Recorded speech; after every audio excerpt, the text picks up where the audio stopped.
In March of 2013, an internet firestorm erupted when TED, the renowned series of global conferences, chose to remove from its YouTube channel the talk of the acclaimed author and biologist Dr. Rupert Sheldrake.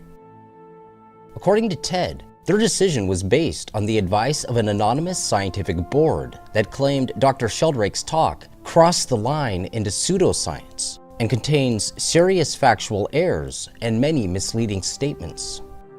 Dr. Sheldrake refuted these claims, after which TED crossed out its original public statement.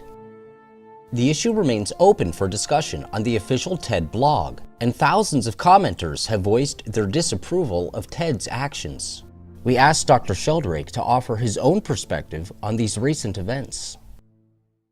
My TED talk started with some girls, some charming girls in London, asking me to do it at their TEDx event. They were 22-year-old students. And at first I said no, because I said I didn't like the TED business model where they pay their speakers nothing and make tens of millions a year out of conference revenues. And she said, oh no, they weren't charging lots of money and that wasn't like that. And then at first I said no. Then it turned out that these girls were friends of my son, Cosmo. And he then asked me and said he was going to perform at their event and they really wanted me to do it and would I do it. So under pressure from my own son, I agreed to do it. And their event was called Challenging Existing Paradigms, so that made sense. And they were charming and delightful to work with, and the event was a great success, and the crowd there were friendly and interesting. It sold out weeks beforehand. And then they put up the talk on the TEDx site, following all the standard procedures. And all went well for about 2 months, until it came to the attention of Jerry Coyne, who then wrote a blog denouncing TED for providing a platform for my talk and attacking me. So something that had just gone on in a perfectly normal, calm way in the normal TED format, and my talk had had about 35,000 views on the TEDx website, suddenly resulted in this tremendous controversy. Now, I didn't know anything about the controversy. I was traveling in a remote part of India with my wife when this burst. And, I didn't get emails. And when I did, I started getting emails about what's going on and this controversy. They might take your talk down. They opened a discussion forum on whether to take my talk down. And 10 to 1, the people on the forum said, no, don't take it down. So they took it down anyway. And then banned or took down the talk by Graham Hancock and put them in the special naughty corner of the internet with a kind of health warning by their science board saying it was pseudoscience. So they then published a statement from the science board saying why they thought it was pseudoscience. And the statement was so ludicrously wrong. It said that my remarks on the speed of light had all been refuted and it didn't drop by 20 kilometers per second between 1928 and 1945. It was very easy to show that in fact it did, and the figures they quoted simply left out those dates. It was very easy to refute every one of their points, which I did. So they then struck out the Science Board statement, published my refutation, and tried to move the debate on to another blog. They kept moving blogs to try and shake off this very hostile discussion thread. Altogether, the taking down of my talk resulted in more than 5,000 comments on TED discussion threads, more than any other TED talk in history. And after they took it down and pushed it in the naughty corner, it went up on a whole range of pirate websites, as well as their official naughty corner, and it's on at least 12 of other sites now. And I just looked at 2 or 3 of them the other day, and the total views on those came to more than 200,000. So when you add in the ones on Ted's own site and all the other pirate sites, it must be getting on for over 500,000 by now. So the number of views has gone up enormously since they tried to ban the talk. When they first banned it, it was going very badly for TED. Their reputation was in shreds, and lots of their fans were deeply disillusioned. And I think it created a kind of existential crisis. And Chris Anderson, the head of it, emailed me and asked if he could speak to me. So he rang me up, and we had a long conversation, nearly an hour. And I got on quite well with him. I think that he regretted rushing into removing these talks, mine and Hancock's. But he was also kind of a captive of circumstance by then, and they had to justify it. I think it wasn't just Jerry Coyne, it was also P.Z. Myers, who's similarly an atheist, a militant atheist blogger. I think what's the reason that this small group of militant atheists and dogmatic skeptics punch so far above their weight is that they claim to speak with the authority of science. They claim to speak for the scientific community, and they speak in the name of science. Now, that gives them a huge authority insofar as people believe them, because science has enormous authority. Everything in the modern world depends on it. So by claiming to speak in the name of science, they borrow the authority of science to give their own opinions vastly greater weight than they ought to have. This is, of course, a standard tactic among militant atheists. Richard Dawkins is the primary example. Richard Dawkins, when he was a professor at Oxford, was not professor of zoology or evolution. He was professor of the public understanding of science. And he spoke as professor of the public understanding of science.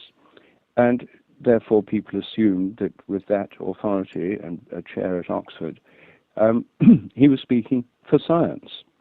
And for him, science equals atheism, not just atheism, but militant atheism.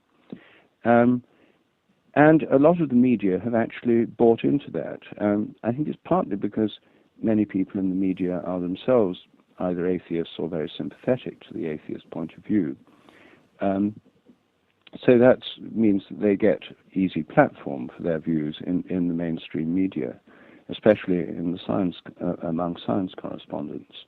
And the other thing is that the skeptic groups are very well organized. For years now, the Committee for Skeptical Inquiry, or SCICOP, have been running the Skeptical Inquiry magazine, which has a circulation of at least 50,000. Then there's Michael Shermer's Skeptic magazine, again about 50,000, I think. Then there's the British Skeptic magazine. So we've got, tens of thousands, over 100,000 skeptics, regular paid-up subscribers to skeptic magazines, plus large numbers of people who go to skeptic websites, who use this position, this label of skeptic, to justify a kind of atheist, materialist point of view, and to use their skeptical stance as a way of propagating this point of view militantly. Now, the skeptic organizations don't just publish their own magazines. They have a very effective campaign with the press. I discovered this years ago. I once did an interview for USA Today. They had a very sympathetic reporter, and they did a one-page spread about my work on dogs that know when their owners are coming home and other research on psychic pets. And when the article came out, the reporter rang me almost in tears soon afterwards to say that the editor of USA Today had this angry phone call from a member of the skeptic organization saying they'd discredited their newspaper, that I was a pseudo-scientist and a charlatan, and they'd been duped. And in future, any stories they wrote about telepathy or nonsense like that should be checked with the proper scientific authorities, namely themselves first, so they could issue a comment. So this kind of proactive way of influencing the media, attacking the people who provide the platform. They attack the editors. It's no coincidence that Coyne attacked TED. He attacked TED more than he attacked me. Is their way of trying to maintain a control over what appears in the serious media. So now they also have, in the Skeptical Inquirer last year, I subscribed to it because I feel I need to know what they're up to. I also subscribed to the British Skeptic magazine. There was an article by a woman skeptic advocating skeptics to get involved in their campaign to make sure that Wikipedia reflects what they see as the true scientific position on things like telepathy and pseudoscience. And they have lots of people who are, well, I don't know how many, but they have a significant number of dedicated activists working in Wikipedia, making sure that in every possible way it reflects the materialist and skeptic point of view. And they've learned the rules, they've become expert editors, and they've infiltrated Wikipedia because, as they argued in the Skeptical Inquirer, this is where most children and students get their information from, and indeed where most people get their information from. So it's very important for them that it reflects the skeptical point of view. So they've had a determined campaign, and I think it's probably a relatively small group of activists, but they're committed, active, proactive, whereas people who work in psychical research or in other branches of more unconventional science haven't been spending their time trying to influence the media and get their message to dominate the airwaves. They've been getting on with doing their research. So I think that's the reason they got into this position. And I think the other reason they've been so successful is that there's nothing new in this campaign. If you look back to the late 19th century, skeptics and materialists were carrying out very much the same kind of campaign against psychical research even then. And this kind of aggressive, scornful, dismissive style of polemic was already well in place in the 19th century. Nothing much has changed, really, except that they now have even more media to put their view across in, and they've probably increased their influence over the serious media.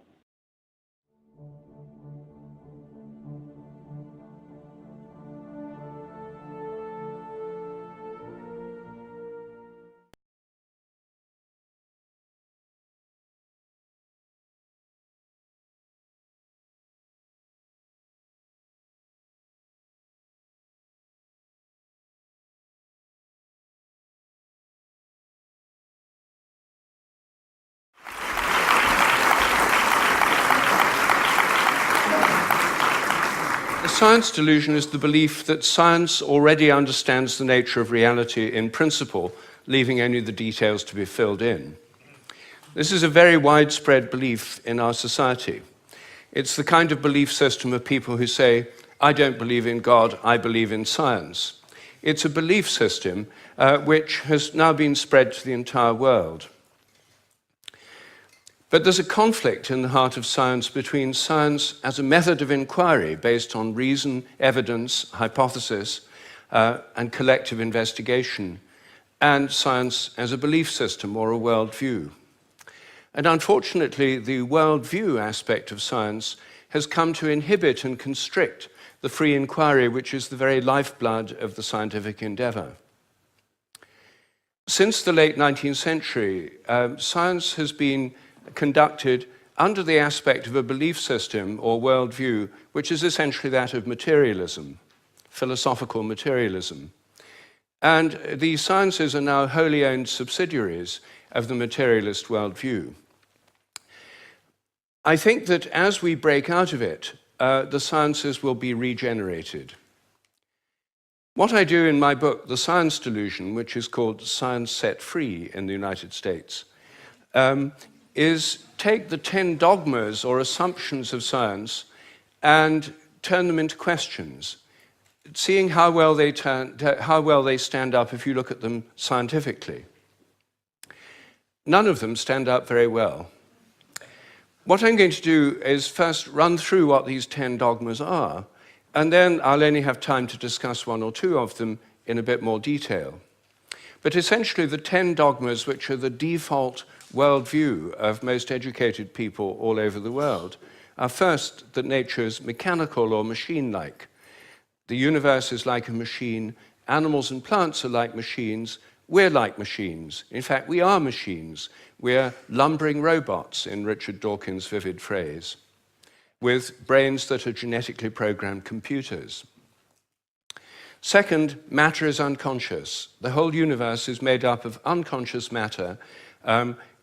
There's no consciousness in stars, in galaxies, in planets, in animals, in plants, and there ought not to be any in us either, if this theory is true. So a lot of the philosophy of mind over the last 100 years is trying to prove that we're not really conscious at all. So the matter's unconscious, then the laws of nature are fixed. This is dogma 3. The laws of nature are the same now as they were at the time of the Big Bang, and they'll be the same forever. Not just the laws, but the constants of nature are fixed, which is why they are called constants. Dogma 4, the total amount of matter and energy is always the same. It never changes in total quantity, except at the moment of the Big Bang, when it all sprang into existence from nowhere in a single instant.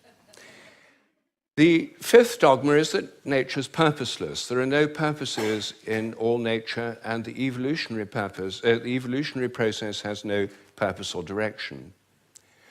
Dogma 6, biological heredity is material. Everything you inherit is in your genes, or in epigenetic modifications of the genes, or in cytoplasmic inheritance. It's material.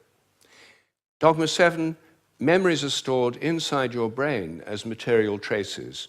Somehow everything you remember is in your brain in modified nerve endings, phosphorylated proteins. No one knows how it works, but nevertheless, almost everyone in the scientific world believes it must be in the brain. Dogma 8, your mind is inside your head. All your consciousness is the activity of your brain and nothing more. Dogma 9, which follows from dogma 8, psychic phenomena like telepathy are impossible. Your thoughts and intentions cannot have any effect at a distance because your mind's inside your head. Therefore, all the apparent evidence for telepathy and other psychic phenomena is illusory. People believe these things happen, but it's just because they don't know enough about statistics, or they're deceived by coincidences, or it's wishful thinking. And dogma 10, mechanistic medicine is the only kind that really works. That's why governments only fund research into mechanistic medicine and ignore complementary and alternative therapies.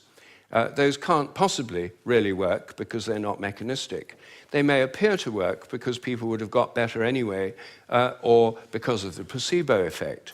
But the only kind that really works is mechanistic medicine.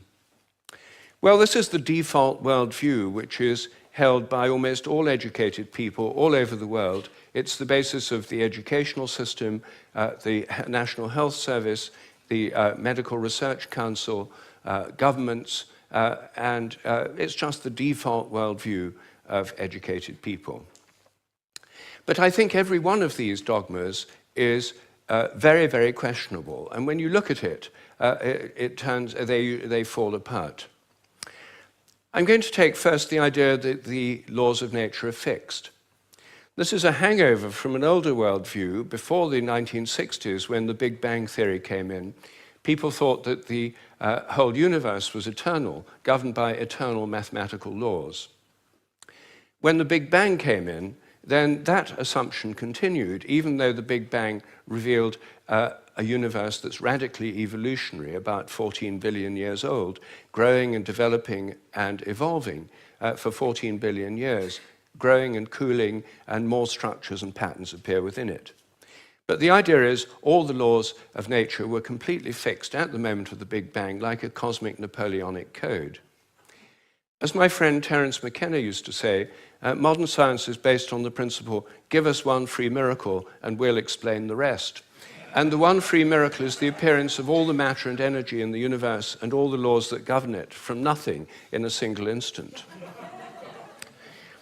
Well, in an evolutionary universe, why shouldn't the laws themselves evolve? After all, human laws do, and the idea of laws of nature is based on a metaphor with human laws. It's a very anthropocentric metaphor. Only humans have laws. In fact, only civilized societies have laws. As C.S. Lewis once said, to say that a stone falls to earth because it's obeying a law makes it a man and even a citizen. It's a metaphor that we've got so used to, we forget it's a metaphor. In an evolving universe, I think a much better idea is the idea of habits. I think the habits of nature evolve. The regularities of nature are essentially habitual. This was an idea put forward at the beginning of the 20th century by the American philosopher C.S. Peirce. And it's an idea which various other philosophers have entertained, and it's one which I myself have developed into a scientific hypothesis, the hypothesis of morphic resonance, which is the basis of these evolving habits. According to this hypothesis, everything in nature has a kind of collective memory. Resonance occurs on the basis of similarity. As a young giraffe embryo grows in its mother's womb, it tunes in to the morphic resonance of previous giraffes. It draws on that collective memory. It grows like a giraffe and it behaves like a giraffe because it's drawing on this collective memory. It has to have the right genes to make the right proteins, but genes, in my view, are grossly overrated. They only account for the proteins that the organism can make, not the shape or the form or the behavior. Every species has a kind of collective memory. Even crystals do. This theory predicts that if you make a new kind of crystal for the first time, the very first time you make it, it won't have an existing habit. But once it crystallizes, then the next time you make it, there'll be an influence from the first crystals to the second ones all over the world by morphic resonance. It'll crystallize a bit easier. The third time, there'll be an influence from the first and second crystals. There is, in fact, good evidence that new compounds get easier to crystallize all around the world, just as this theory would predict. It also predicts that if you train animals to learn a new trick, for example, rats learn a new trick in London, then all around the world, rats of the same breed should learn the same trick quicker just because the rats have learned it here. And surprisingly, there's already evidence that this actually happens. Anyway, that's my own hypothesis in a nutshell of morphic resonance. Everything depends on evolving habits, not on fixed laws.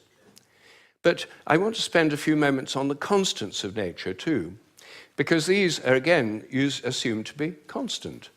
Things like the gravitational constant, the speed of light, are called the fundamental constants. Are they really constant? Well, when I got interested in this question, I tried to find out. They're given in physics handbooks. Handbooks of physics list the existing fundamental constants, tell you their value. But I wanted to see if they'd changed, so I got the old volumes of physical handbooks. I went to the Patent Office Library here in London, and they're the only place I could find that kept the old volumes. Normally people throw them away when the new values come out. They throw away the old ones. When I did this, I found that the speed of light dropped between 1928 and 1945 by about 20 kilometers per second. It's a huge drop because they're given with errors of only fractions of decimal points of error. And yet, all over the world, it dropped, and they were all getting values very similar to each other with tiny errors. And then in 1945, it went up, 48, it went up again. And then people started getting very similar values again. I was very intrigued by this, and I couldn't make sense of it. So I went to see the head of metrology at the National Physical Laboratory in Teddington. Metrology is the science in which people measure constants. And I asked him about this. I said, what do you make of this drop in the speed of light between 1928 and 1945? And he said, oh dear, he said, you've uncovered the most embarrassing episode in the history of our science. So I said, well, could the speed of light have actually dropped? And that would have amazing implications if so. He said, no, of course it couldn't have actually dropped. It's a constant. So, well then how do you explain the fact everyone was finding it going much slower during that period? Is it because they were fudging their results to get what they thought other people should be getting, and the whole thing was just produced in the minds of physicists? We don't like to use the word fudge. I said, well, what do you prefer? He said, well, we prefer to call it intellectual phase locking.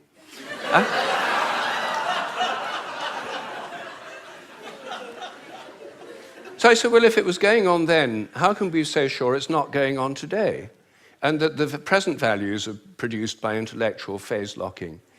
And he said, oh, we know that's not the case. I said, how do we know? He said, We've solved the problem. And I said, well, how? He said, well, we fixed the speed of light by definition in 1972.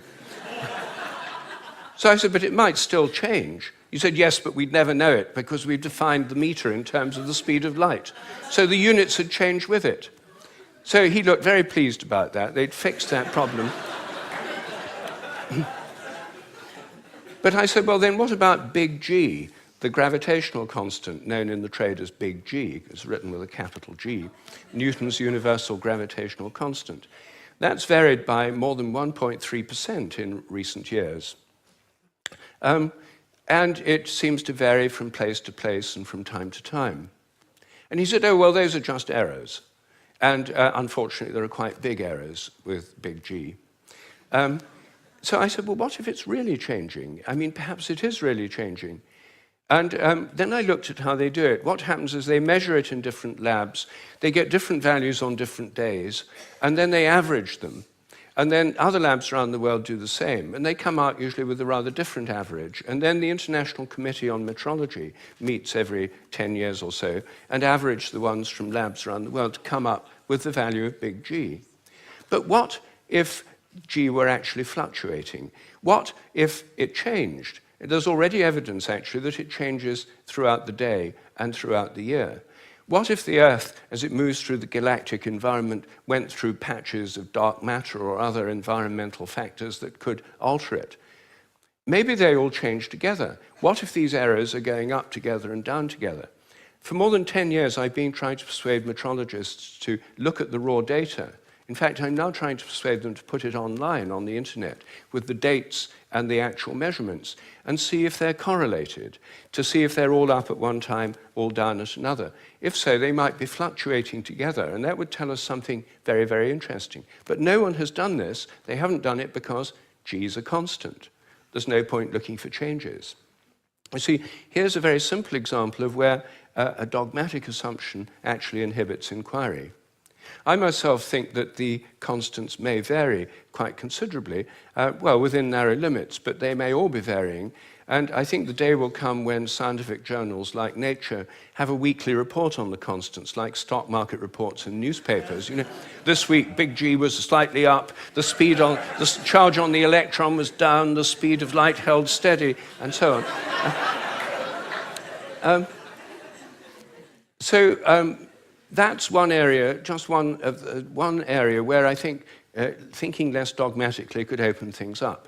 One of the biggest areas is the nature of the mind. This is the most unsolved problem, as Graham just said, that science simply can't deal with the fact we're conscious. And it can't deal with the fact that our thoughts don't seem to be inside our brains. Our experiences don't all seem to be inside our brain. Your image of me now doesn't seem to be inside your brain, yet the official view is there's a little Rupert somewhere inside your head, and everything else in this room is inside your head. Your experience is inside your brain. I'm suggesting actually that vision involves an outward projection of images. What you're seeing is in your mind, but not inside your head. Our minds are extended beyond our brains in the simplest act of perception. I think that we project out the images we're seeing, and these images touch what we're looking at. If I look at you from behind, you don't know I'm there. Could I affect you? Could you feel my gaze? There's a great deal of evidence that people can. The sense of being stared at is an extremely common experience, and recent experimental research suggests it's real. Animals seem to have it too. I think it probably evolved in the context of predator-prey relationships. Prey animals that could feel the gaze of a predator would survive better than those that couldn't. This would lead to a whole new way of thinking about ecological relationships between predators and prey, also about the extent of our minds.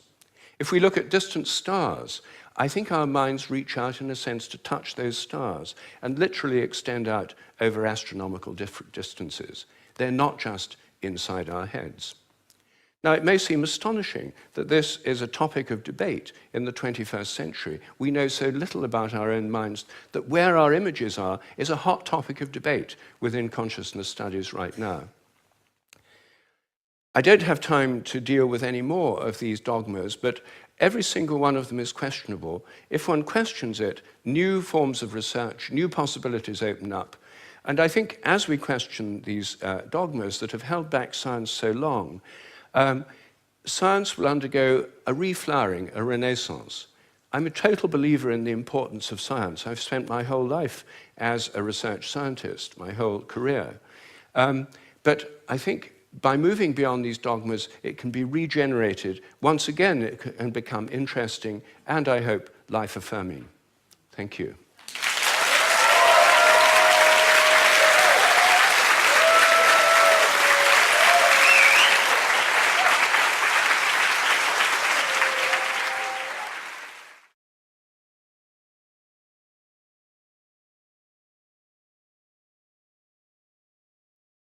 On this episode of Skeptiko, Alex talks with Dr. Rupert Sheldrake about being censored by the TED Conference. The irony of this is, if not hilarious, it's certainly inescapable. I mean, a reputable scientist publishes a book claiming that science is dogmatic and then is censored by an anonymous scientific board. What does this say how science can be dogmatic without even realizing it's dogmatic? Well, I think in a way there's this whole controversy, and the people who've weighed in favor of the TED actions do indeed confirm what I'm saying, that these dogmas are ones that most people within science don't actually realize are dogmas. They just think they're the truth. And the point about really dogmatic people is that they don't know they have dogmas. Dogmas are beliefs, and people who have really strong beliefs think of their beliefs as the truth. They don't actually see them as beliefs. So I think this whole controversy has actually highlighted exactly that. The other thing it's highlighted is that there are a lot of people, far more than I imagined actually, who are not taken in by these dogmas, who do want to think about them critically. Stay with us for Skeptiko.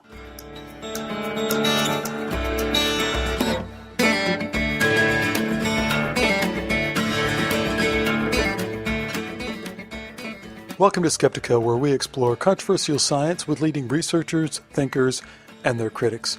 I'm your host, Alex Tsakiris, and on this episode of Skeptiko, well, I'm kind of interrupting my usual interview flow that I have going on to kind of do something timely and newsworthy. And that is, I've asked Dr. Rupert Sheldrake to come on and briefly talk about this recent controversy that's been stirred up about him being censored by the TED Conference.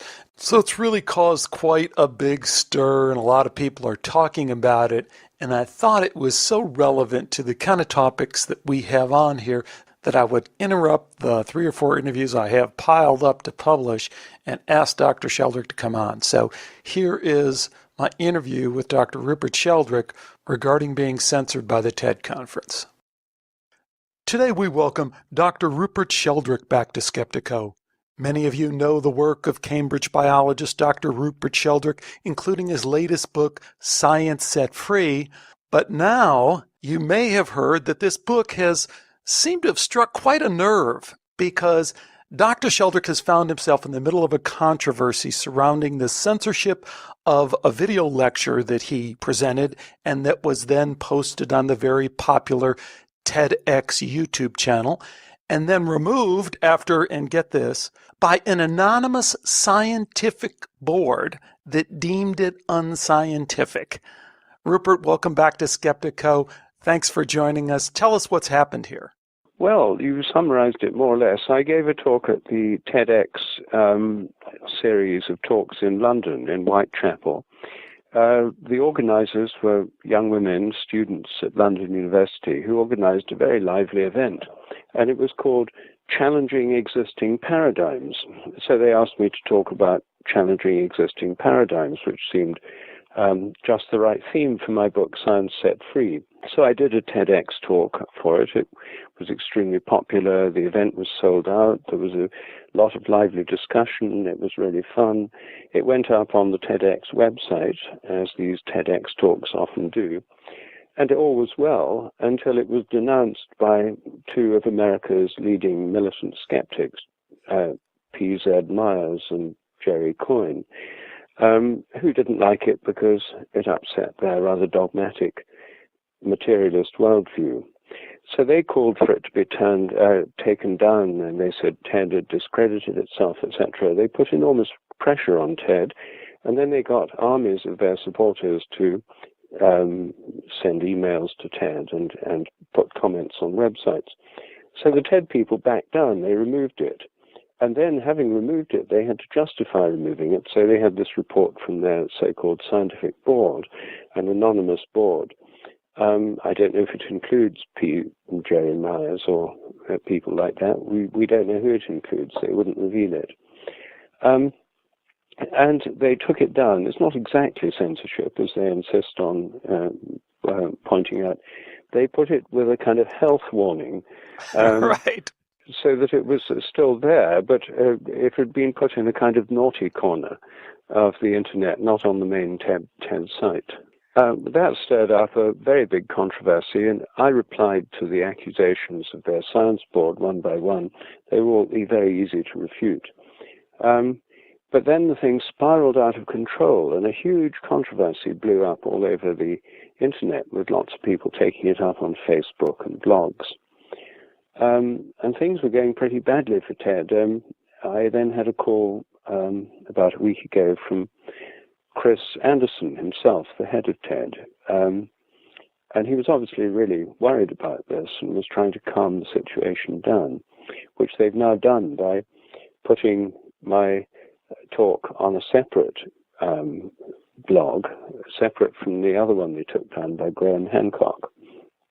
And saying it's open for debate and having people put comments there online, the great majority of which are supporting my talk and not the actions of TED or the very intemperate and emotional and, I have to say, rather unintelligent remarks of Jerry Coyne and P.Z. Myers. Right. So as you mentioned, Chris Anderson is the founder and the head idea spreader, if you will, at TED. And it's nice to know that he's connected with you personally. I would have loved to have had Mr. Anderson on Skeptiko or any of his scientific advisors on Skeptiko. I think it would have been quite a debate. Really not much of one because, as you alluded to, anyone who reads your point-by-point counter to their claims, it's pretty one-sided, and I think most of the commenters on the TED website would agree with that. But what I thought we might do today to give folks a little sense for the spirit of this discussion and, in a broader sense, this controversy that you bring up in your book, Science Set Free, about whether or not science is dogmatic, whether or not science can get itself out of this rut it's in. What I thought we might use as a vehicle for that is for me to kind of play the role of Chris Anderson and use some of the words and ideas that he spread on his blog about this controversy and get a response from you. Does that sound like something we might be able to do? Yes, okay. So let's start with this one. First off, Dr. Sheldrick, you got to appreciate the position that TED is in. I mean, the TED conference, TEDx, these are important worldwide brands. We're the ideas worth spreading people. And we have to make sure that the ideas on our site are really worth spreading. And to that end, I'm going to have a hard time keeping a straight face on this. Here we go. One of the hardest lines for us to draw is this line between science and pseudoscience. And TED, let me tell you, we're committed to science, but we think of it as a process, not as a locked-in body of truth. I want you to know that.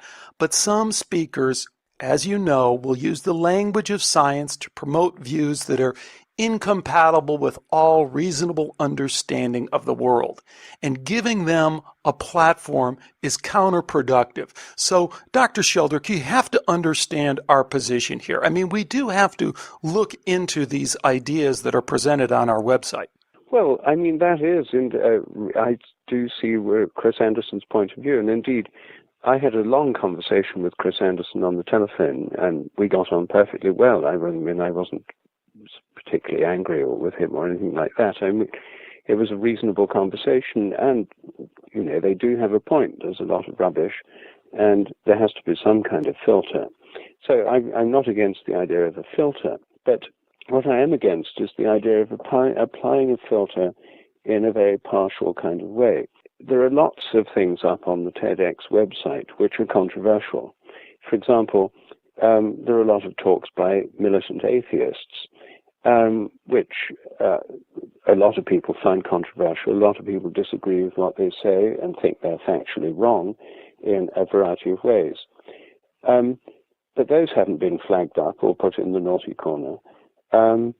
Those have been allowed absolutely free run on the internet. They're put up on the main website, talks by people like Richard Dawkins, for example. The difference here is that my talk was flagged up as being pseudo-scientific because Jerry Coyne didn't like it. Well, Jerry Coyne is a very bigoted man who writes very loud-mouthed things on his website. And I don't take him very seriously. I mean, he's a polemicist, a kind of Dawkins-type polemicist. So they paid a lot of attention to what Jerry Coyne and PZ, I suppose you say PZ Myers, said on their websites.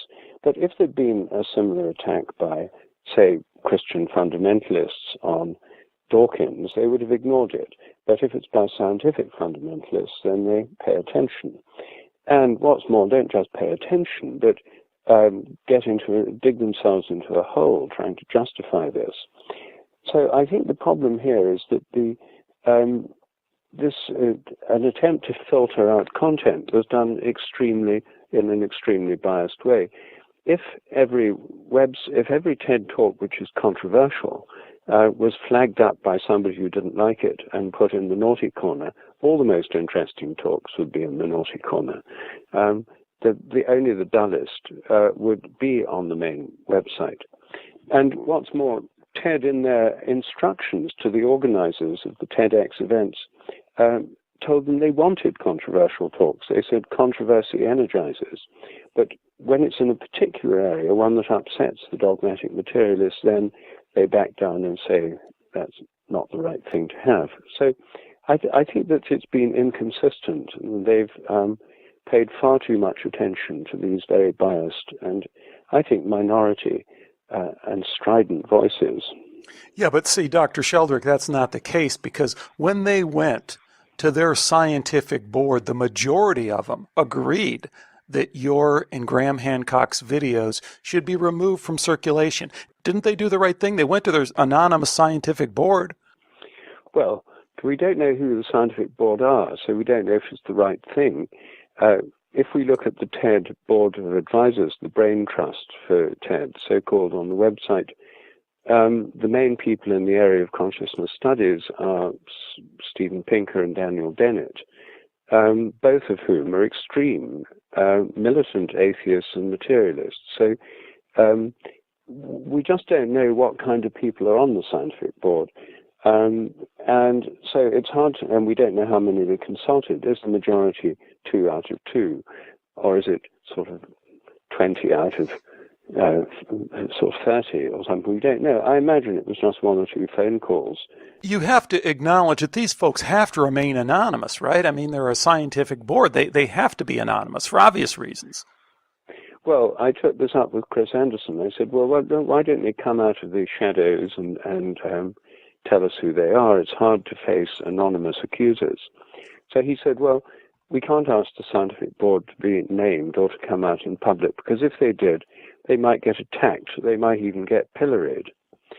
So I said to him, well, don't you think by making these unreasonable attacks on my talk, accusing me of numerous factual errors, of pseudoscience, etc., you're pillorying me? And he said, well, that's different. I said, well, why is it different? He said, well, because you gave the talk. I gave the talk at their invitation, after all. I didn't get paid for it. And I fulfilled all the criteria. You know, it was on emerging, contradicting existing paradigms and so forth. Anyway, so this, I think, is a very unreasonable objection, and I think that the Science Board should be named. I mean, after all, he said the analogy was with peer review in journals. In peer review in journals, the peer reviewers are anonymous, but so are the people whose papers they're reviewing. The authors are removed from the papers that are submitted to peer reviewers. The whole thing is anonymous. And the editor of the journal who makes the decisions is not anonymous. You can look up the editorial board of any scientific journal, and their names are given there. So you know who's ultimately responsible. In this case, you don't.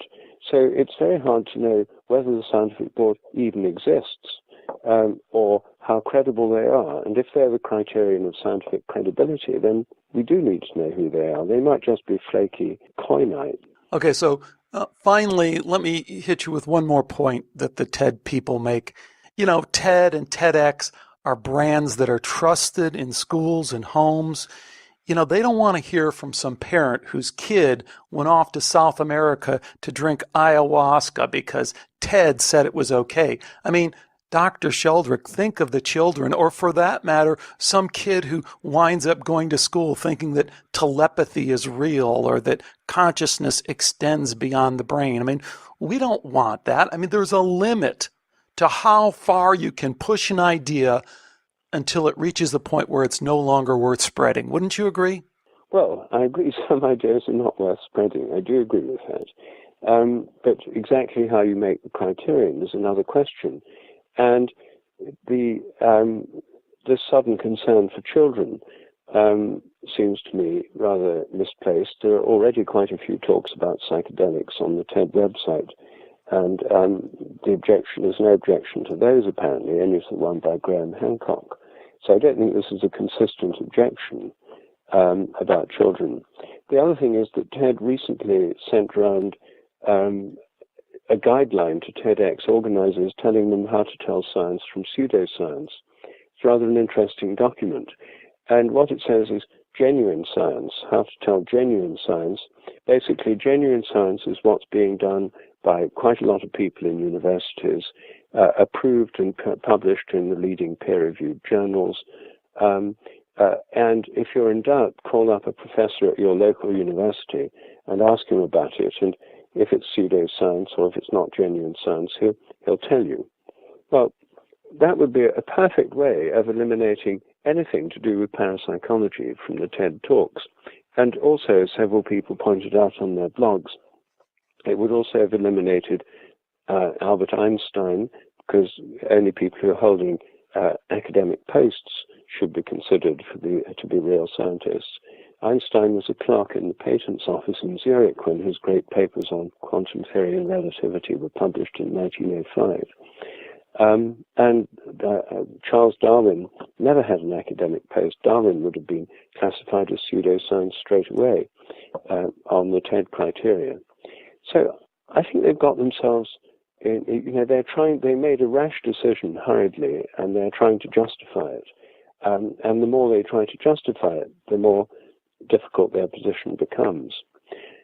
And also, if they want to protect children, then why not protect them from some of these militant atheists who may have very disturbing effect on the children's thinking?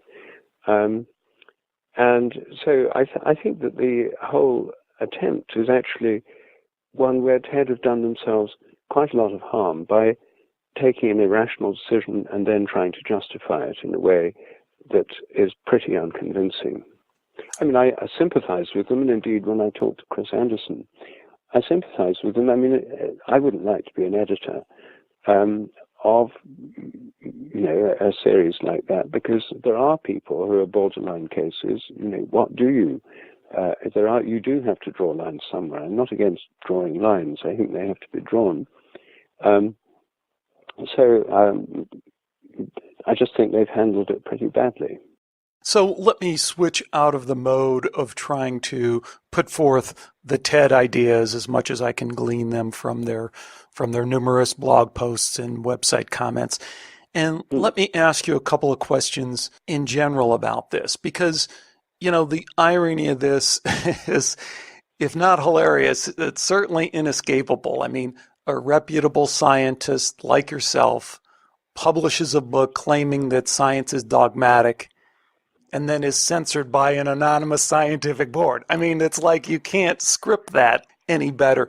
What does this say about really the whole topic of your book and about how science can be dogmatic without even realizing it's dogmatic. Well, I think in a way, there's this whole controversy, and the people who've weighed in favor of the TED actions do indeed confirm what I'm saying, that these dogmas are ones that most people within science don't actually realize are dogmas. They just think they're the truth. And the point about really dogmatic people is that they don't know they have dogmas. Dogmas are beliefs, and people who have really strong beliefs think of their beliefs as the truth. They don't actually see them as beliefs. So I think this whole controversy has actually highlighted exactly that. The other thing it's highlighted is that there are a lot of people, far more than I imagined actually, who are not taken in by these dogmas, who do want to think about them critically. And one of the remarkable things about these discussions is lots and lots of people are really up for a discussion of these dogmas. They really want it to happen, far more than I'd imagined actually. So I was very impressed by that, and I think this TED debate has actually helped show that the paradigm is shifting, that there's no longer a kind of automatic agreement by the great majority of people to dogmatic assertions by materialists. Yeah, it's almost as if this is somewhat of a marker of the kind of events that would happen in the process of changing a paradigm. Yes, I think this is actually, for me, an illustration of actually seeing a paradigm shift in action. I think this controversy, it wouldn't have been a controversy after all if a lot of people hadn't thought that TED had made the wrong decision. There wouldn't have been large amounts, thousands of comments on blogs all over the internet. That wouldn't have happened if the majority thought TED had made the right decision and it was more or less a done deal that materialism was the only acceptable form of science. Now, I think the fact that so many people feel strongly about it is exactly why there's been a controversy. And I do think we're actually seeing a shift. Also, of course, on these various blogs and discussion forums, now and then one of the standard skeptic voices comes up with all the standard arguments that we've all heard hundreds of times before. But now they're being shot down by people, who are saying, okay, where's your evidence? And calling them on things which normally they'd get away with. That, too, is a change. It's a kind of empowerment of people to challenge this dogmatic materialism. And maybe in a way, Chris Anderson has unwittingly done you a favor and done this cause, if you will, I hate to say it that way, but has done certainly your book a favor in drawing attention to your ideas. Do you think that might be true? Well, I think it is actually. I mean, I don't think he's done it on purpose. And I don't have any personal grudge against Chris Anderson. When I talked to him, I found him a perfectly reasonable chap, and I enjoyed our conversation. But Rupert, he does seem incredibly unaware of the situation as it exists. I mean, even when he tries to recover and says, okay, I understand consciousness is controversial, he has such a kindergarten appreciation for the issues that really are at hand and the controversy that really lies at the core of that issue of, are we these biological robots that are purely a product of our brain or not? I mean, yes. There's a guy it's going to take him a lot of education to get to where he could have an intelligent discussion about these issues, no? Well, I think he's personally quite interesting. He studied philosophy at Oxford, and I think he told me, and I think it's probably true, that he's always been interested in the nature of consciousness. I think he probably is. I don't think he was making it up. I thought he was sincere. I think he is a bit behind. I mean, he's surrounded himself with the kind of materialist establishment, and if you look at his board of advisors, many of them are people who do have this very limited mechanistic view of consciousness. So I think he's living in a kind of mainstream world where he only gets to hear a rather limited range of opinions. But I think this controversy has made him aware that there are a lot more voices out there and a lot of people who don't think in that way. I think it's probably a steep learning curve he's on, because he obviously was very naive to start with, and he's realizing that actually a lot of people think differently. Great. Well, Dr. Sheldrick, we'll keep an eye on this issue and report to people if anything new happens.